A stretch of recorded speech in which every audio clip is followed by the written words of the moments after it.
en collaboration avec des historiens, on est arrivé à la conclusion que tous les 550 ans, il y a ce qu'on appelle un changement de paradigme. C'est-à-dire que la logique socio-économique est en train de basculer, un peu comme la vie d'un couple change entre avant un enfant et après le premier enfant. C'est plus la même logique de vie. En gros, nous vivons une bifurcation du même genre. Avec bien entendu un regard à porter sur les 5 grandes ruptures qui font que le paradigme d'avant n'est plus jouable et les 5 défis à relever pour que le nouveau paradigme puisse émerger et fonctionner. Donc j'ai explicité ça débouche finalement sur 5 mots-clés qui sont intéressants.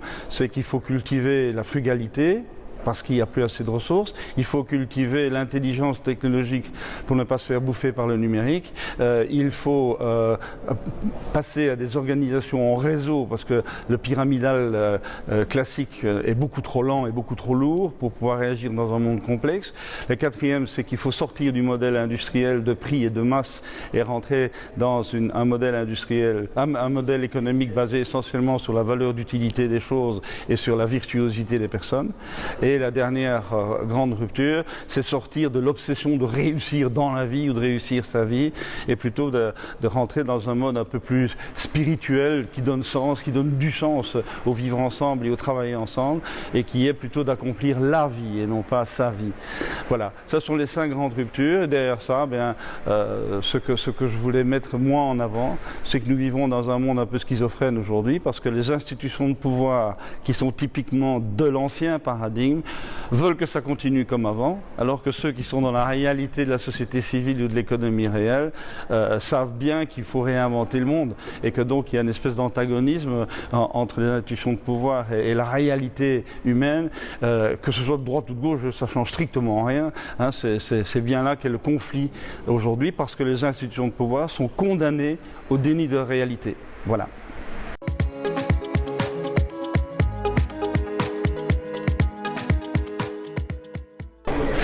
Ça représente d'abord la possibilité de parler à des métiers, ce que j'essaie de faire le plus souvent possible. Moi, je fais une centaine de conférences par an, et à chaque fois, toujours dans le monde économique, dans le monde des entreprises, et à chaque fois, je trouve que c'est fabuleux de pouvoir parler à des métiers qui voient le monde à travers leur grille de lecture à eux. Donc c'est toujours une autre grille de lecture, mais finalement les conséquences et les conclusions sont extrêmement semblables finalement.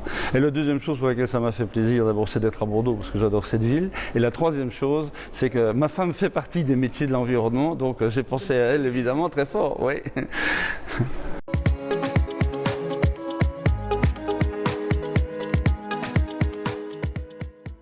Ben oui, il y a quelque chose que j'aurais bien voulu pouvoir dire, mais malheureusement le temps était trop compté, c'est que dans ce changement de paradigme que nous sommes en train de vivre, il ne s'agit pas de changer le monde. Il s'agit pour chacun d'entre nous de changer notre monde. Et que donc c'est la convergence de tous ces changements de petits mondes qui va faire que le monde globalement va changer. Donc ça veut dire que j'en appelle à la responsabilité. Parce que ce que chacun ne fera pas dans son monde, personne ne pourra le faire à sa place. Et donc moi je crois que là nous sommes en train de remettre sur la table une philosophie de la responsabilité, alors que ces 50 dernières années avaient cultivé une philosophie de l'irresponsabilité.